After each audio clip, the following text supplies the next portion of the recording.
All right, welcome to The Explainer. So today we're talking about one of ancient India's most powerful emperors. I mean, this guy built a massive empire across the Deccan, he was trading letters with the Emperor of Persia, and he pulled off something that no one else could. He stopped the unstoppable Emperor Harsha right in his tracks. Yeah, we're diving into the incredible story of Pulakesin II. So here's the plan for our explainer today. We're going to see just how this southern titan rose to power. We'll follow his journey from a really shaky start on a contested throne all the way to creating a massive empire. Then we'll get into that epic showdown with the north, the absolute peak of his reign, and, yep, the tragic twist that brought it all crashing down. Okay, let's dive right in. So, what made this emperor such a big deal? To really get it, we've got to start with the one single moment that defined his entire rule. I'm talking about the achievement that literally cemented his name in history. Think about this. In the 7th century, you had Emperor Harshavardhana. He was the guy in northern India, the supreme power. He'd conquered pretty much everything from east to west, and his army, it was absolutely massive, totally seemed invincible. But then, as he marched south, aiming to rule the entire subcontinent, he ran smack into a brick wall. And that brick wall? Yep, it was Pulakesin II. He was the king of the Chalukya dynasty from Vatapi, which is in modern-day Karnataka. He's the guy who brought Harsha's grand plans to a screeching halt. And for doing that, he earned this incredible title, Dakshina Pateshwara, which basically means Supreme Lord of the South. It was the perfect mirror to Harsha's title in the north, making it crystal clear there were now two top dogs on the subcontinent. But his path to becoming the Lord of the South, it was anything but easy. His first major battle wasn't against some foreign king. Nope, it was a nasty fight within his own family. A bitter struggle for the very throne he was supposed to inherit. See, here's what happened. When Pulakesin's dad, King Kirtavarman I, died, Pulakesin himself was just a kid, way too young to rule. So his uncle, Mangalesha, stepped in to run things as what's called a regent. The deal was simple. He'd keep the throne warm until his nephew was old enough to take over. Okay, and this is where the story gets really interesting because we have two totally different versions of what happened next. If you read the official Chalukya records written way later, they spin this nice, tidy story of a loyal uncle who peacefully handed over the throne. But if you read what Pulakesin's own court poet wrote at the time, well, you get a much messier, much more believable story.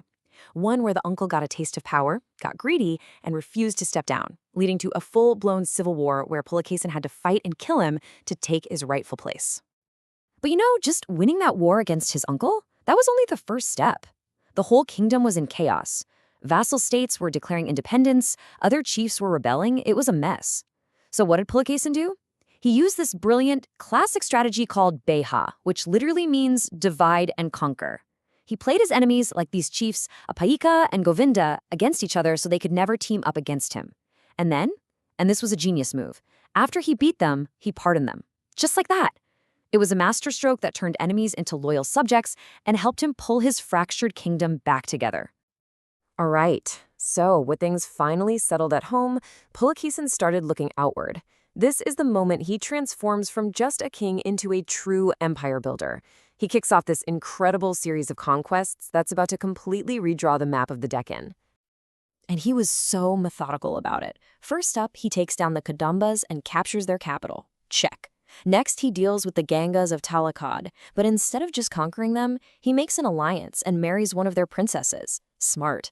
Then, he uses his navy to take on the Mauryas of Konkan, capturing the island of Puri, which you might know as Elephanta Island today. And that wasn't just about land, it was a power move that gave him control over crucial sea trade routes. He became so powerful that kingdoms to his north just submitted, probably because they figured it was better to be his ally than to face the mighty Harsha alone. And yeah, that right there, that set the stage for the biggest fight of his life. By taking Harsha's neighbors under his wing, Pulakesin was basically throwing down the gauntlet. He was poking the bear, challenging the Lord of the North. A clash of titans was coming, and it was going to change everything. So, at this point, war was unavoidable. There was just no way Harsha was going to tolerate such a powerful rival on his southern border. So he gathered his enormous army and marched south. For Harsha, this was about putting a challenger back in his place. But for Pulakesin, this was about survival, about defending the independence of the entire Deccan. Now, for hundreds of years, nobody knew exactly when this epic battle happened. But then, get this, just a few years ago, in 2016, researchers at the Bendarkar Oriental Research Institute figured it out. They decoded a copper plate that had been, believe it or not, bought from a scrap dealer. And that plate allowed them to pinpoint the exact time of this massive showdown, the winter of 618 to 619 CE. And the result? Well, Pulakesin's court poet, Ravi Kirti, summed it up perfectly with this brilliant little pun. See, the emperor's name, Harsha, also means joy in Sanskrit. So the poet wrote that in the battle, Harsha's Harsha just melted away. Gone. The Chalukyan army, with its war elephants, controlled the high ground at the Narmada River and just hammered the northern forces, handing them a crushing defeat. So what's the big deal here? Well, this battle completely changed the game. It created a new political reality. Harsha had to turn back, and the Narmada River became the official boundary between north and south. Think about that. India was now split into two huge spheres of influence, each ruled by an emperor who was the master of his domain. The Deccan wasn't just a collection of kingdoms anymore, it was a powerhouse. Okay, so with his borders secure and his biggest rival put in his place, you have to wonder, what was it actually like to live in Pulakesin's empire at its peak? Well, luckily for us, we have an eyewitness account from a really famous traveler. Right around 641 CE, the world-famous Chinese pilgrim Xuanzang passed through the Chalukya lands. And his descriptions, they're incredible. He talks about a wealthy kingdom and a people who were proud, fiercely loyal, but also quick to seek revenge for any injustice. He was totally blown away by the army's discipline, noting that they had hundreds of war elephants that they'd get drunk on wine before a battle. And he described this unique culture of honor, where if a general lost, they weren't killed. They were forced to wear women's dresses as a form of public shaming. A pretty powerful way to make sure nobody failed, right? And what about religion? Well, this was a time of amazing tolerance. Pulakesin himself was a devout Hindu, a Vaishnavite. But he was also smart. He knew a stable empire needed to embrace diversity. So, while he worshipped his own gods, he also gave money to Shaivite shrines. He funded beautiful Jain temples, like the one at Aihole, where his famous inscription is, and he let over 100 Buddhist monasteries with thousands of monks operate freely and safely.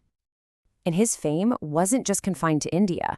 We know from Persian historians that Pulakesin was exchanging diplomatic embassies and seriously expensive gifts with Khosrow II, the emperor of the mighty Sasanian Empire in Persia. Now that puts things on a whole new level. The Chalukyas weren't just a regional Indian power anymore. They were players on the world stage. But for all his victories, for all this power and glory, Pulakesin's story doesn't have a happy ending. His long, bitter, and bloody rivalry with another southern power, the Pallavas, was about to come to a head, and it would lead to his tragic, violent end. So, the war went back and forth. At first, it looked like Pulakesin was going to win it all. He defeated the Pallava king, Mahendravarman, and pushed his army all the way back to the Pallava capital. But then, the tide turned. Mahendravarman's son, Narasimhavarman I, took command, and he wasn't playing around. He launched a huge counterattack, beat the Chalukyas in 3 straight battles, and then chased them all the way back home, to their own capital, Vatapi, for one last epic showdown. And around the year 642 CE, it happened. The great capital city, Vatapi, was conquered. Pulakesin II, the Lord of the South, was defeated and most likely killed fighting to defend his home. And to rub salt in the wound, the victorious Pallava king gave himself a new title, Vatapi Konda, the conqueror of Vatapi. The city was destroyed, and the Chalukya Empire basically vanished for more than 10 years. So, when all is said and done, what's the legacy of Pulakesin II? Well, despite that tragic end, it's absolutely huge. First, he's the guy who stopped Harsha, creating that north-south divide that defined an era. He turned a small kingdom into a massive empire. He was one of the very first southern kings to issue gold coins. He oversaw a golden age of religious tolerance and international diplomacy.